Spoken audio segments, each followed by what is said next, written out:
ভিডিওটা আপলোড করতে একটু লেট হয়ে গেল। 21 তারিখে প্রিয়াঙ্কার ছিল বার্থডে, সেখানে ইনভাইট করেছিল দুপুরবেলায়। তো সেখানে গেছিলাম, হুট করে কেক কাটিং হয়েছিল। তো এই যে প্রিয়াঙ্কার বার্থডে কেক দেখতে পাচ্ছ।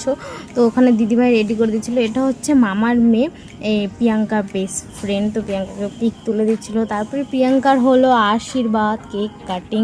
তো এই বুনুটাকে খাওয়ানোর চেষ্টা করছিল, কিন্তু বুনু কী হয়েছিল কে জানে, বুনু তো খাচ্ছিলই না। তারপরে সবাইকেই প্রিয়াঙ্কা কেক কাটিং করে সবাইকে খাওয়ালো, আমাকে খাওয়ালো, দিদিকে খাওয়ালো, আর বাদবাকি যারা ছিল সবাইকেই মোটামুটি খাইয়েছে। তারপরে আমরা সবাই একটু এনজয় করলাম, আড্ডা ফাড্ডা দিলাম। তারপরে এখানে আবার আমাদের কেক সার্ভ করেছে, তারপরে আমরা আবার খেলাম। তো যাই হোক, তারপরে দিদিভাই চলে যাচ্ছিলো বাড়িতে, অনেকটা লেট হয়ে গেছে, অনেকক্ষণ এসেছিলো। তারপর একটা হামি দিয়ে আমি একটা হামি দিলাম, ওর সাথে সেরকম একটা দেখা হয় না, বিকজ ওর বাড়িতে যাওয়া হয় না ঠিকঠাক।